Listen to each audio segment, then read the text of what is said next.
family as Jessie rather than Jessica. I might call her both throughout this video, probably by accident because I've done more formal research under the name Jessica, but then as I've been watching interviews of like her father and stuff, he calls her Jessie a lot, so I'm sorry if I keep switching. Speaking of her father was named Mark, her mother was named Angela, and they had her and raised her originally in a place called Gastonia. Jessie had a few older siblings from Mark's previous marriage, but they were all at least in their teens when Jessie was even born, so she was kind of like an only child in the way that she was the only child in the household, if that makes sense. She did have older brothers and sisters, but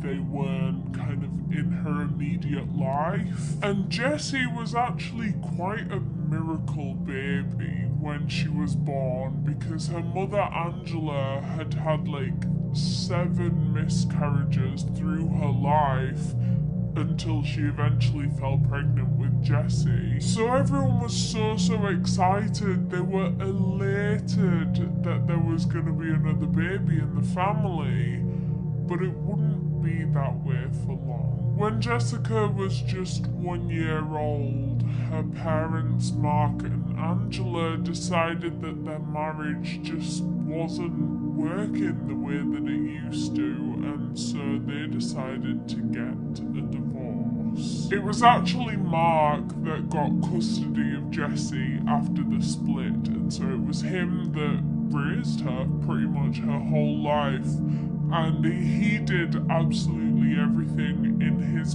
power to make sure that Jessie had the most magical childhood that he could possibly give her. Honestly, from what I read in my research, Mark sounds like an amazing father. He would take Jessie to work with him because she was obsessed with him. He was obsessed with her. They were like inseparable, and his work knew that he was an only parent, and so he was kind of struggling. So they would allow him to just bring Jessie in and she would just play about. I think he was like a construction worker or something. So Jessie would come in, she'd be playing in piles of wood chips, and she would talk to all her dad's co-workers. He would drive her around on all the tractors and the forklifts. She loved it. Following the divorce, Mark and Jessie stayed in North Carolina for a while. That was where she was born. However, when she was about 5 or 6 years old, I think Jessie's grandparents, Mark's parents, moved to Florida, and they really missed Jessie's grandparents when they moved. So much so that one day Mark literally just turned to Jessie and he was like, "Do you want to move to Florida to go and be closer to them?" And Jessie said yes. So they just packed their bags and left. So they went to go and live with Jessie's grandparents on a trailer park in a place called Homosassa. I think I'm saying that right. If I'm not, please forgive me. I feel like there's probably something more to that name that I'm missing. Homosassa. But yeah, they went and moved in with Mark's parents. They felt it would just be easier because Mark's parents were getting old now, so Mark could look after them. It also meant that if he ever wanted to go out anywhere, he had literal free childcare for Jessie at home. Her grandparents could just look after her. It was an ideal fit, and this trailer park seemed quite nice from what I could find. Like, they had big open spaces that Jessie liked to go out and play in. She was super happy in Florida. She had everything she needed there. Like, her father absolutely doted on her. So did her grandparents. because they were obsessed with her as well. She was very, very loved. Her grandmother Ruth would always take her out, whether that was for walks, to go out and play, or maybe to go shopping. They went shopping quite a bit. Jessie was super into dolls when she was younger, and so her grandmother Ruth would often take her out to like fabric stores. They would pick out particular patterns that Jessie really liked, and then they would buy the fabric. Ruth would bring it home and sew Jessie some little like clothes for her dolls. I think it's so cute that they could share that together to make clothes for these dolls together. But at heart, Jessica Lunsford was a daddy's girl through and through. Mark was her best friend. She would always bug her grandmother Ruth to ring Mark while he was at work just so that she could chat to him. She missed him. She wanted to talk to her dad. I think it was actually a landfill site that he worked on, landfill construction, something like that. But either way, it was manual labour and they were long days that he would work. So whenever he would get home from work, he'd be super, super tired. But that wouldn't stop him from spending some quality time with his daughter almost every single day. On weekends, he would take her out to eat. They would go to karaoke. Her favourite songs to sing were anything by Pink. She loved Pink, and also Shania Twain. Her father Mike was also super into motorbikes. He was part of like biking clubs and stuff like that, and so naturally Jessie wanted to be a part of that. She wanted to do that with her dad, but obviously it's kind of dangerous. Obviously very dangerous for a child. So he would sit her on the bike and take her for slow rides around the block, making sure that they were safe, and she loved every second of it. She loved doing things with her dad, whatever that was. He would take her to church. The whole family was Christian, I believe, and so Jessica eventually got into that. Later on in life, she started attending different Sunday schools or classes at the church. And there was one story that Jessie's father Mark told at a conference about how he and Jessie always used to have arguments about who loved the other one more. Jessie always used to say, I love you this much and I love you this much. Like she tried to stretch her arms all the way out. And so one day Mark turned to her and said, well, I love you this much. And he said that this much, by crossing his wrist, that meant it went all the way around. So then Jessie turned round to him and said, well, Daddy, I love you this much. And this much meant that nothing could come between them. Overall, Jessica Lunsford was known for her sweet, kind, caring personality. Her school said that she was quite quiet. She was shy in front of certain groups, but in front of the right groups, she was the most confident, outgoing little girl you've ever seen. It really just depended who she was around, which I mean, isn't it that way for everyone, I suppose? Jessica was super, super affectionate. She was actually quite clingy, which isn't a bad thing. She always wanted cuddles, she always wanted kisses, she always wanted to be holding hands, just showing physical signs of affection. Jessica's favourite colour was purple. She loved stuffed animals. She had a huge collection of stuffed animals. She loved to sing and dance. She was afraid of the dark, as many other kids her age are, or many other people that are 22. And for that reason, she had like 3 different night lights that she wouldn't sleep without. She had to have light on at all times. Jessica would tell her family that when she grew up, she wanted to be a singer. Well, this changed by the month. Jessie had a lot of different career options that she wanted. She wanted to be an Olympic athlete at one point. She wanted to work in the fashion industry.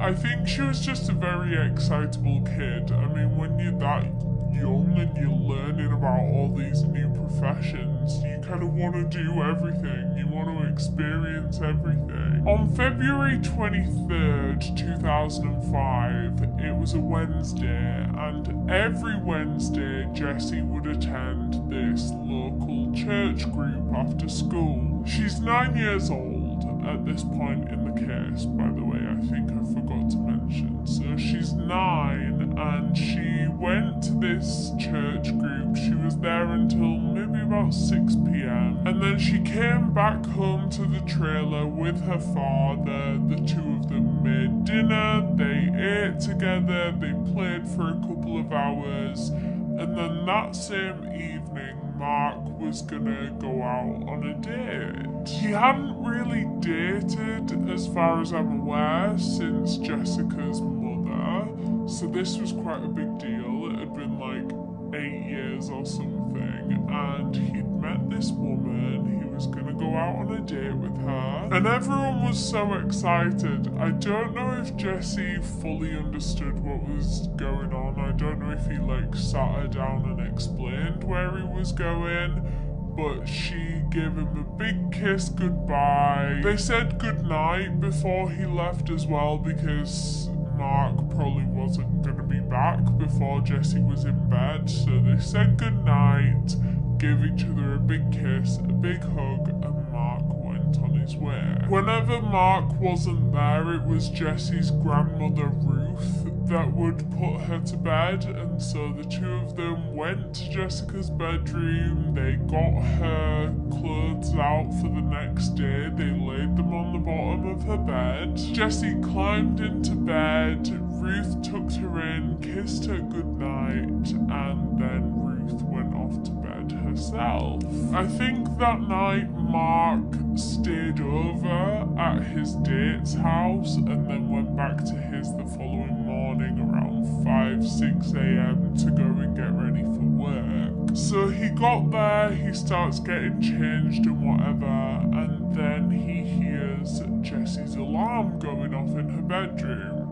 It was time for her to wake up for school. She got up at the same time every single day, and Mark's getting ready and he's still hearing this alarm. It's not going off. Normally Jessie would have woken up straight away and switched her alarm off. So Mark thinks, oh well, maybe she's sleeping through it. Maybe she's just in a really deep sleep. So he went over into her bedroom to turn it off for her and to wake her up properly. But when he walked into Jessie's bedroom, her bed was empty. She wasn't in there. She was nowhere to be seen. And so he thought, well, maybe she woke up before her alarm. Maybe she's already somewhere else in the house, in the kitchen, making breakfast or something. Maybe she's already dressed and ready. So he's walking around the house, going into every different room, the kitchen, living room, different bedrooms, but Jessie's not there. She's not in the entire trailer. So Mark decided to go and check outside because Jessie loved playing outside. There was always the chance that maybe she got up early and then decided to kill some time playing outside. But when Mark went to go and open the front door of the trailer, he realised that he'd left it unlocked the night before. So anyone could have gotten in or out. He opened the door, Jessie wasn't outside, and that was when it sunk in. He'd left the door unlocked, and now his 9-year-old daughter is missing. His mind immediately went to the worst case scenario, as I'm sure most people's would, and so he immediately picked up the phone, called the police and reported Jessica as missing. So the police were on their way down to the trailer, but in the meantime, Mark decided to ring through absolutely everyone he knew, all his friends, all his family, to see if Jessie had turned up at anyone's house. But absolutely no one had seen her since the night before. Since Ruth tucked her into bed, no one had seen Jessica since. But everyone was equally as worried as Mark was, and so they were all volunteering to come down and help look for her. That same morning, a nationwide alert was put out for Jessica Lunsford. Not an Amber Alert, just a nationwide alert. Because I think, correct me if I'm wrong, an Amber Alert is specifically for children that have 100% been kidnapped. Or at least where police are pretty certain that that is the circumstances. Whereas here, although it does kind of look that way immediately, there were also no signs of a struggle, no signs of a break-in. At the same time, police couldn't be 100% sure that it was a kidnapping because the door was unlocked. After all, Jessica could have literally just gotten out of bed, opened the door and walked out herself. She could have gone off her own accord. By that evening, Jessica went missing first thing in the morning. She was noticed missing at 6 AM, and by that evening there were hundreds of volunteers out searching for her. But Jessica Lunsford didn't come home that day, or the next day, or the day after that. She was gone, and searches went on for weeks and weeks, and nothing was really coming up. Nothing was found. There were no clothes, there were not even any suspicious items near the scene, you know, that could have hinted to anything happening. Obviously that's me skipping ahead in the case a little bit. As those weeks were going by, police were obviously doing more than just manual searching for her. Police spoke with all of Jessica's family about the night of her disappearance, trying to get any kind of information from them, but none of them saw or heard anything at all. Actually, police decided to look into Jessica's father, Mark, and her grandfather, Archie, as suspects. They detained both men for 3 days, and they were giving them interrogations,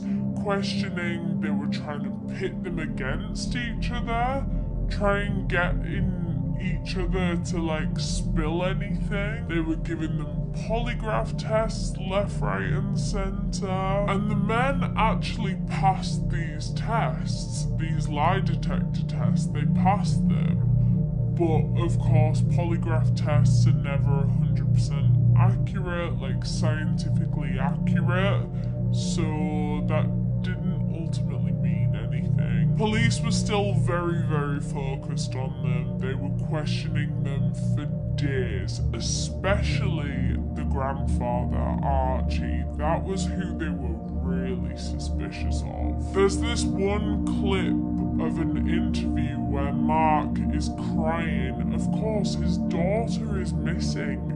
His 9-year-old daughter, his best friend, is missing, and he is being treated as a suspect. He is sobbing in this interrogation room, and one of the police officers turns to him and says, "Somebody's got to tell me why your father isn't like this." Because Archie wasn't crying in his interrogation. He didn't seem too visibly distressed by this whole situation, and so that was the police saying, well, your father isn't acting the way that we expect a grieving grandfather to act, which is so ridiculous. Everyone handles grief and stressful, traumatic situations differently.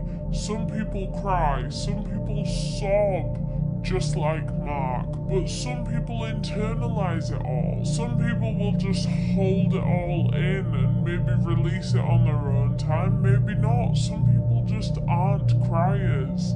And that was Archie. Of course he was distraught that his granddaughter was missing. Of course he was. But because he wasn't crying in his questioning, police deemed him a suspect. This officer that said that to Mark about, like, someone's got to tell me why your father isn't crying, he also followed up that statement with, he's asleep in the other room. I'm not saying he did anything, I'm just saying it looks bad. Police confronted Archie, the grandfather, by saying, right now, everything we've got so far is pointing at you. To which he replied, I'm not guilty of anything except loving a grandchild. If you had to get an education to do this, man, your money was wasted. Which is so true. If police are going on the fact that someone is not crying in a questioning, and that is what makes them a suspect in a case, there's issues. That is an issue. It was just so traumatic for both of them, for Mark and for Archie, because they were devastated. They were terrified. They were in absolute agony over the disappearance of their beautiful daughter, their beautiful granddaughter Jessie, and now they were being treated as suspects. They're being accused so intensely as well. It's not even just a little bit of a questioning, it is police sitting them down and saying, we think it's you. Police even allegedly, and I have to say allegedly, but watch the Amazon Prime documentary on this case, please. Police even allegedly told Archie that they had DNA evidence against him to say that he had done something to Jessie. They said they had DNA evidence. Now, I don't know what that DNA evidence is because it never came out. It's never been in the trial, it's never been mentioned past threatening Archie, which makes me absolutely fuming that they told this elderly man that they had evidence, DNA evidence, that said that he did something to his own granddaughter, which simply wasn't true. And obviously, this was all getting to Archie so much inside. He was already so worn down at the whole situation that his granddaughter was missing. And now he's getting angry at these police officers, which, quite frankly, I do not blame him. And so at one point, Archie got up out of his chair and went to leave the room, which was when these officers grabbed him. They pinned him up against the wall, they grabbed his arms, put them behind his back as though he was like being handcuffed, but they never handcuffed him. Which, yes, I would understand police acting like that and grabbing someone, pinning them against the wall if they were arrested and they were trying to leave the room. But Archie was never arrested. He didn't have to be there. He was just being there to help this investigation, to help them find his granddaughter. He did not have to be in that room legally. So police actually had no grounds to do that to him. He had the right to leave that room if he wanted to, but police were manhandling this elderly man for what? For what reason? And like I said, they tried turning Mark against his own father, Archie. They were telling Mark, well, your dad probably knows what happened to her or where she is. After about day 1 or 2, they quickly believed Mark that he had nothing to do with his own daughter's disappearance, but of course they weren't feeling the same way about Archie. They were still suspicious of Archie, and so they told Mark to go in to the room where his father was and question his own father like he was a police officer. And man, if you get the chance to see this clip online, it's actually in an Amazon Prime documentary. It is so heartbreaking. Mark is sat there in this interrogation room opposite his father, and Mark is just sobbing. You can tell he so badly does not want to be in this situation. Mark is saying to his father, they're making me ask you, I'm so sorry, please forgive me, Dad. And Archie's saying, no, ask me, I forgive you, I forgive you. It's so emotional. These two men are just being absolutely torn apart by this whole investigation. Like, as if it wasn't bad enough that they're looking for missing Jessie, they're also being put against each other, they're being accused. It was just such a horrific situation to watch. It was awful, and my heart goes out to those two men, seriously. Eventually, after a few days of this torture, police were eventually satisfied that neither of the Lunsford men had anything to do with Jessie's disappearance, and so they were let go. They were ruled out as suspects. But police wasted so much precious time here accusing the wrong men, even pretending that there was DNA evidence against one of them. All of that when they could have been out finding the real kidnapper. Of course, there's been a lot of controversies in this case related to this little bit of the investigation where police went so hard on the Lunsford men, and they've actually tried to defend themselves in the media, have these police, but their defence, all they can do is make these really vague excuses like, oh, there were a lot of red flags about Archie, and like, oh, he'd committed some offences before. And I'm not gonna lie, I don't know what offences Archie has or hasn't committed in his life. I don't know anything about his past.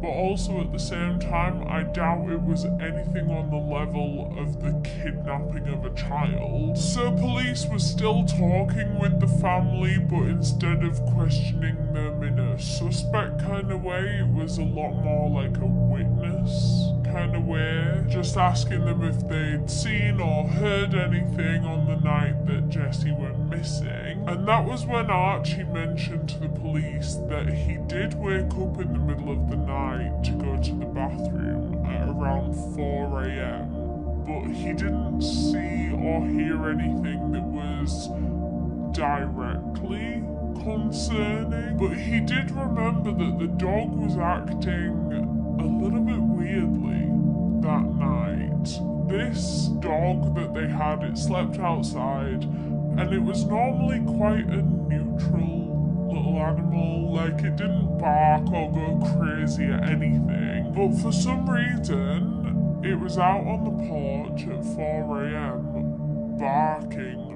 really flipping loud. Archie just shrugged it off, thinking, oh, maybe it had seen a squirrel, maybe there was just like another animal out there, something that was stressing the dog out. But now that he knows that his granddaughter is missing, now that this investigation is going ahead, he thought, well, What if the dog was barking for a reason?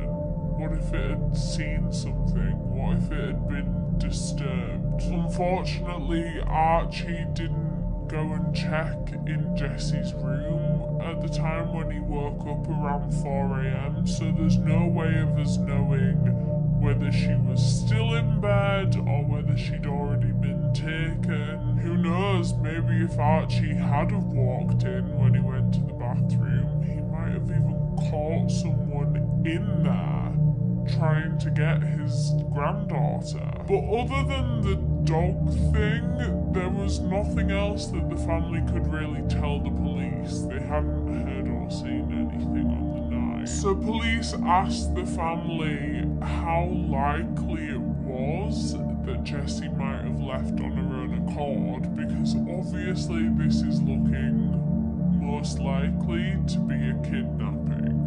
But there was always the possibility, with the door being unlocked, that Jessie could have literally just gotten out of bed and walked out the door herself. But her grandmother Ruth told the police that there was no chance that was the circumstances. Jessie was such a shy, anxious little girl. There was no chance that she was just going to get out of bed in the middle of the night and just go out into the world all by herself. She was a really clingy kid. She was obsessed with her dad. Why would she ever just walk out the door and leave her dad? She was scared of the dark.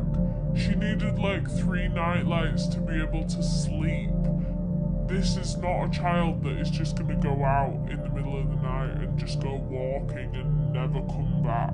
But one thing that made police kind of cling on to this theory, not necessarily cling on to it because they didn't fully believe it, but Mark did tell the police that in the days after the disappearance, he noticed that one of Jessie's stuffed animals was missing. You know, I said she had this huge collection of stuffed animals.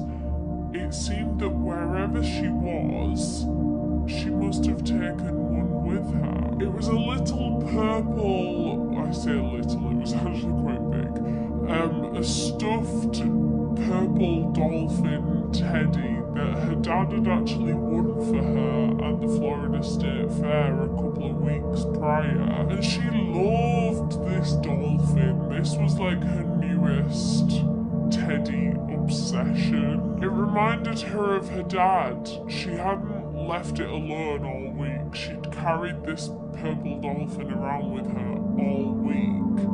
And so as soon as that was missing, people started thinking, well, maybe she's gone and maybe she took the dolphin with her. Police felt like this was quite important to the case. They didn't fully know why right now because they didn't know the circumstances of anything. They didn't know why it was missing, where it was, but they felt like it was important that Jessie had taken this with her, most likely. So at this point in the case, they've been searching for weeks, and Jessie still hasn't turned up. It's been weeks. And naturally, people started to think that maybe they weren't gonna find Jessica Lunsford alive, which is the sad reality of most missing children's cases, especially if they're not found within the first few hours of them being missing. More often than not, that child is later found murdered. By week 3 of the search, bear in mind there's still hundreds of volunteers, searchers, officers, all out looking for this girl. But by week 3, they decided to implement in some other tactics, thinking that maybe now they were probably looking for a body. So they started searching these big open areas like woods and fields. They were bringing in officers on horseback. They searched bodies of waters, so they were sending diving teams down into rivers and lakes. They had sniffer dogs brought in to try and track Jesse's scent. And there were also dogs that could alert to the scent of decomposing body, because at this point, that was what everyone was thinking they were gonna find. This was a huge search. There was still police, helicopters, everything. They were doing every single method that they could think to do to get this girl back. It was a largely believed theory at this point in the case that something had happened to Jessie in the woods outside her home. It was super dense and quite dark. It got dark very early in this woods, obviously because of all the cover. So that was where a lot of the searches were concentrated. That's where they had the helicopters, the police on horseback, they had sniffer dogs running through these woods, but nothing was really coming up. And so police came up with another theory, and that was that maybe Jessie had left off her own accord, because they had to keep that in mind. Maybe she'd gotten up and left out of that front door in search of her mother. Jessie hadn't really seen her mother, Angela, in like 4 years at this point, and so people thought maybe she was going looking for her.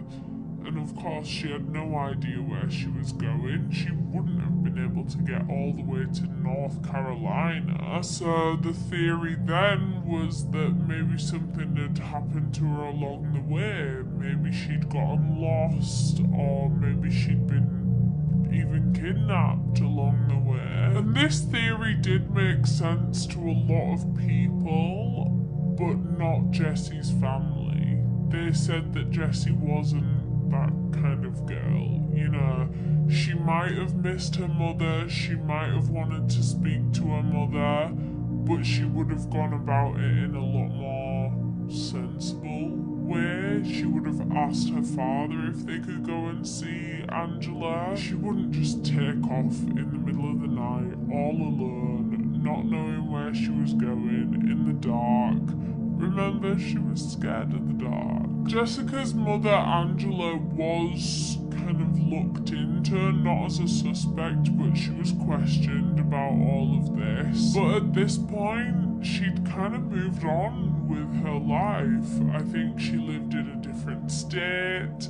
She had a new husband, she had a kid with her new husband. They all gave polygraph tests, but none of them seemed to know anything about what had happened to Jessie. I mean, they were all ruled out as suspects, and it seemed that none of them had a clue. There was another theory that was floating around for a while, that maybe Jessie was involved in some online chat rooms. Bear in mind, this is a 9-year-old girl. People thought she'd been talking to strangers in online chat rooms, and then maybe she'd agreed to meet them in person, and maybe she gave them her address, or maybe she did just leave in the middle of the night to go and meet them. I think this theory was only a theory because it was at the start of that kind of like cyber, stranger danger, panic, online chat room kind of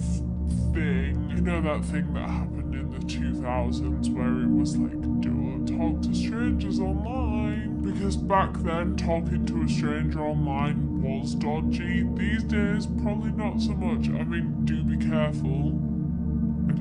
I don't condone. But like, talking to random people on Twitter now is not the same as what it used to be when you would meet a stranger in a chat room kind of thing. But again, the same reason that all the other theories were kind of debunked is the same reason why this one was. She was a shy girl, she was anxious, she was scared, she wasn't going to leave in the middle of the night, she was scared of the dark, all that kind of stuff.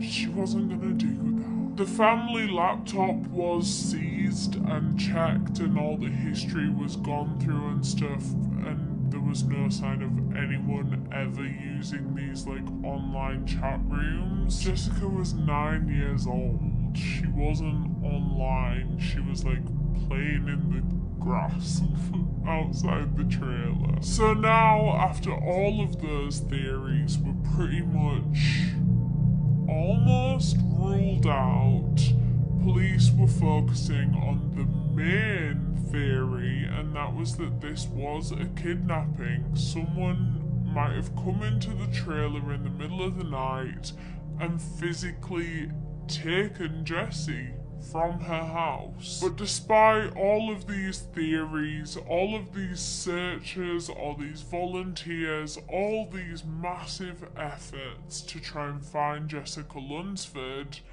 there was still absolutely no sign of her. And it was at this point, about 3 weeks in, after all of these like cadaver dog kind of searches had started, Florida was hit with extreme weather conditions, and this forced the police to have to stop the physical search for Jessica Lunsford, which I can only imagine was absolutely devastating for her family. They're holding out hope that their 9-year-old girl is still out there in the world, but now they are forced to stop looking for her while she's out there caught in these extreme weather conditions.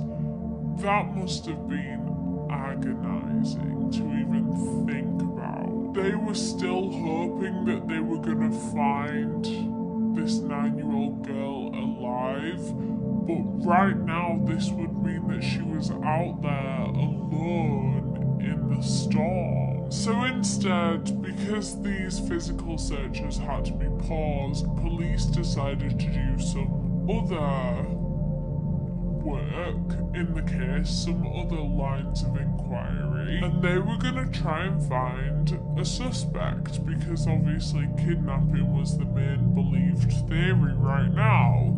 And so they started to look through sex offenders registers, people in the local area that had committed crimes kind of like this, either violence crimes or sexual crimes, maybe paedophiles in the area. And there was about 208 of these different suspects, whether that was sex offenders, paedophiles, violent criminals in the very immediate area around where Jessica Lunsford lived.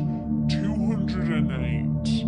That is a terrifying figure, and all of them were considered suspects. So police started by arranging interviews with each of these individual men at their home addresses, and they were just going to go and talk to them, get an alibi, kind of, I don't know, assess the situation, and they were going to rule them out on a case-by-case basis.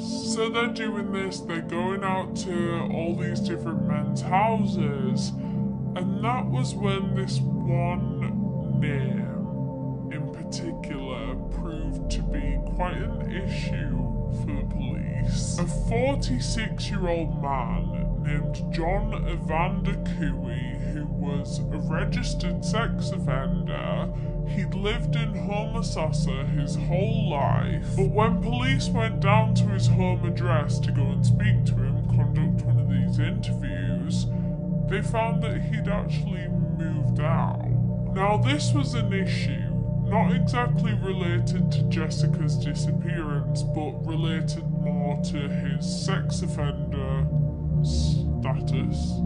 People on the sex offenders register need to inform police if they're going to move address, because police need to keep constant tabs on these people. They're very dangerous people, and so police need to know where they are at all times. It's an offence to move houses or move countries or move cities, towns, and not let the police know if you're on the sex offenders register. So this guy, John Cooey, was now in trouble for a completely other reason. So yes, they did want to find him and interview him about Jessica Lunsford, but they also wanted to find him and arrest him for breaking the rules of being on the sex offenders register, I guess. And it didn't take long for the police to chat around and find out that John Cooey had actually been staying at his sister's house. Well, his sister's trailer. And this trailer was only 100 yards from where Jessica Lunsford lived. So this only makes him even more suspicious in this case that he was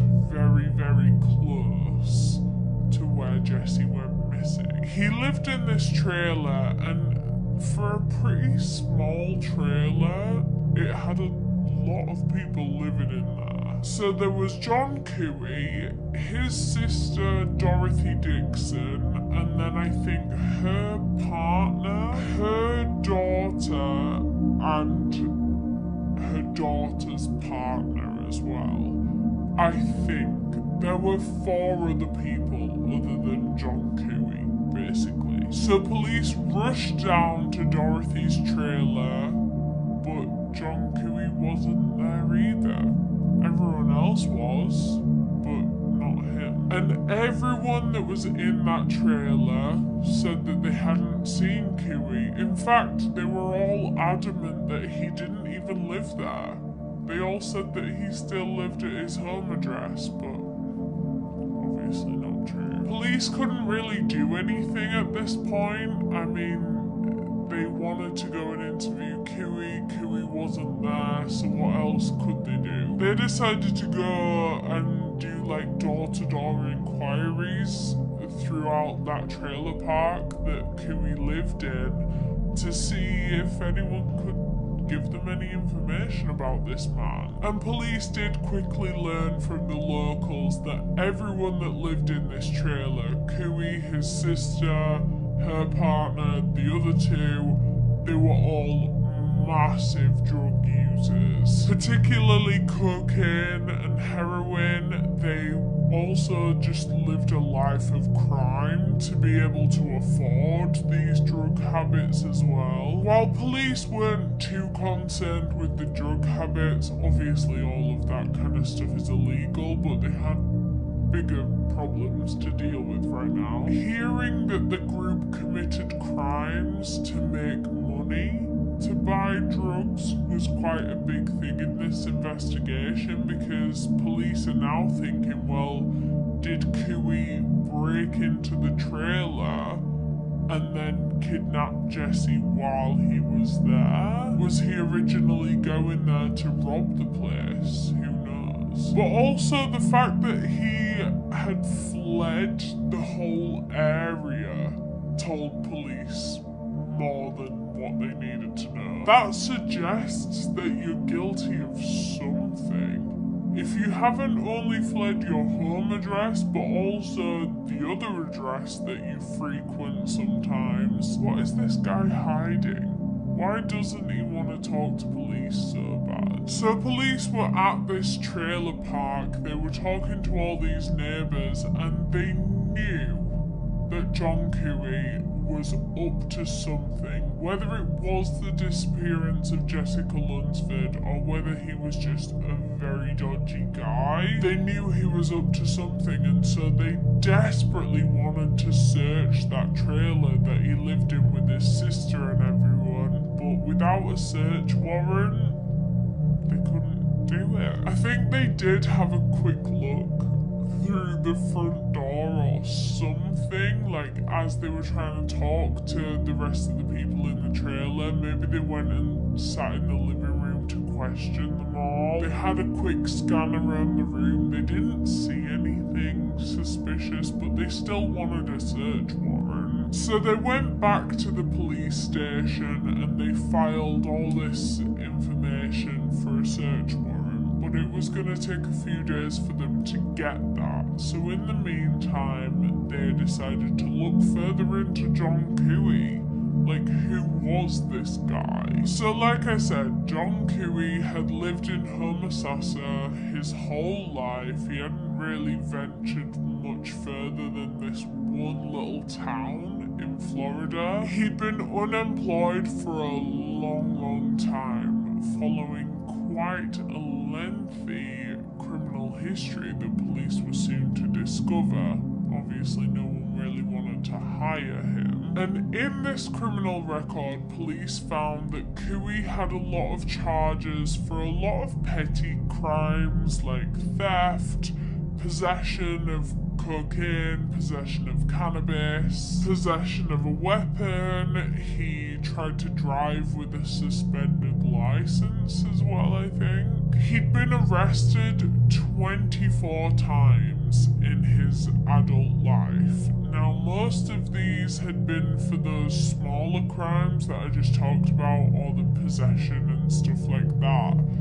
But there were some bigger and a lot more concerning crimes that this man had committed. He was done for fraud at one point. He burgled multiple houses, broke into loads of different places for drug money, and then of course there was the crime that got this man on the sex offenders register in the first place. In 1991, so over a decade before Jessica Lunsford's disappearance, John Cooey had molested a child under the age of 16. And this was exactly the kind of suspect that police were looking for. Obviously someone that had an interest in young girls around Jessica's age. She was 9. So this was just alarm bells. And then finally, a few days later, police finally got this search warrant to go and search the trailer. The search warrant was obtained on March 18th, but Jessica actually went missing on like February 25th. So this was almost a full month into the investigation now that police actually finally got to search this trailer. Bear in mind at this point, I just want to remind you, police have no idea where John Cooey is. He still hasn't returned to either of these addresses that they keep checking for him at. He doesn't have a job for them to check at. They don't have anyone to call. I mean, this man has literally just upped and left, and he is potentially a very, very dangerous person right now. So police went and searched this trailer for any clues to his or Jessica's whereabouts. They're searching every single closet, every single drawer, every single cupboard. They're looking under things, on top of shelves, everywhere, and there is nothing. That was until one of the officers went into the bedroom that they suspected belonged to John Cooey. They were looking all over and there wasn't really anything, and that was when one of them pulled back the duvet, and on the mattress they found a stain. But that is where I'm gonna leave part 1 of this case. Thank you so much for watching. Part 2 of the case will be out in the next few days, so make sure you subscribe with notifications on so you don't miss the rest of it. Thank you again to Magellan TV for sponsoring this video. Remember, if you want to get a month free trial, you can do so using the link down below in the description. I love them. They're my favourite documentary streaming service. I know you guys will love them too. Huge thank you to all of my channel members for helping me decide the cases that I cover, especially my tier 2 members whose names are all on screen right now. If you want to become a channel member, you can just click the join button on a desktop, or there'll be a link in the description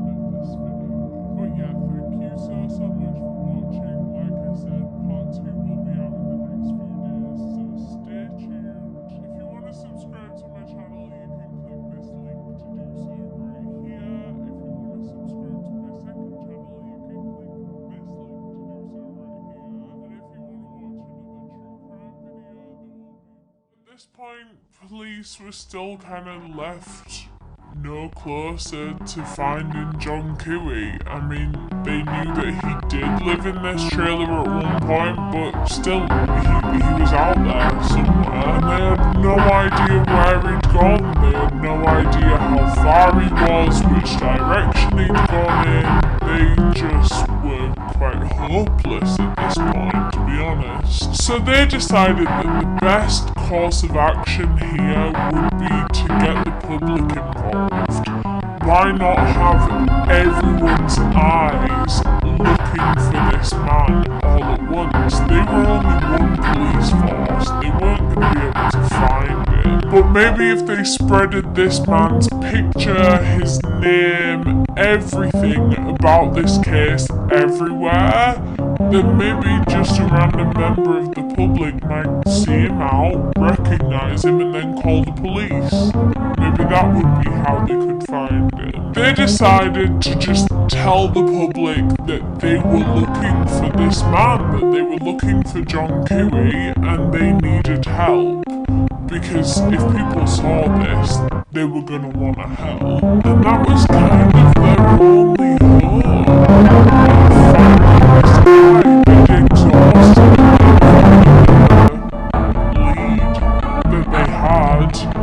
And other than that, there was going to be no other way of finding him. They were really hoping that someone was just going to randomly spot him. And it didn't take long before someone finally did. Only it was about 400 miles away. This woman called the police from 400 miles away to say that she thinks that she had just met John Cooey. This woman said that she worked for a Salvation Army homeless shelter, and she just checked in a man that she believed looked exactly like the pictures, the mugshots of John Cooey that she'd been seeing on the news. But like I said, this was 400 miles away. This was in Augusta, Georgia. Obviously not the jurisdiction of Jessica Lunsford's case, so this posed a public issue. It was going to take police in Florida about 7 or 8 hours to get all the way to Augusta in Georgia, so something was going to have to be done in the meantime. Police in Augusta decided to step in and try to arrest John Cooey on a different charge, just so that they could keep hold of him, keep tabs on him until Florida police got there. So Georgia police decided to move into this homeless shelter and arrest John Cooey. The reason they gave was obviously his whole address thing. He didn't update the police when he moved, which is against the terms of his sex offenders register thing. So now he is being held in a holding cell in Augusta, Georgia, and he has no idea that police might come forward to him. In fact, they're on their way to police him. When they eventually got there, they sat him down and they basically said, John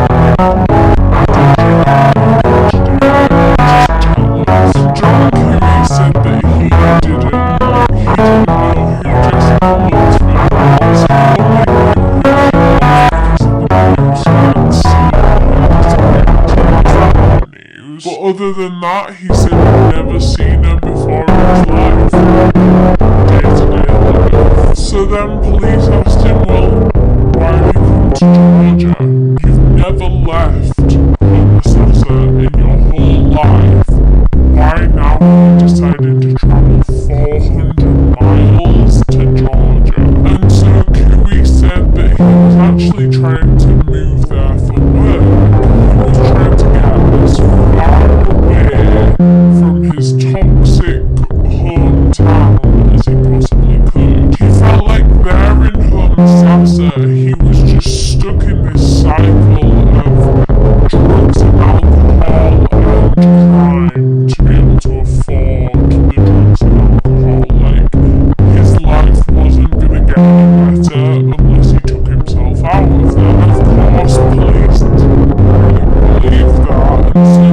questioning continued for hours, and police could tell that John Cooey was breaking down very quickly, whether it was the drugs and alcohol in his system, or even withdrawals at this point, making him really antsy and agitated. But he was getting quite angry quite quickly. He was shouting at police saying, "I never did any of this.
I hope you hear her cries as you try to sleep at night.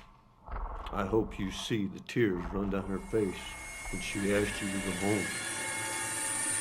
I hope you spend the rest of your life in fear of death.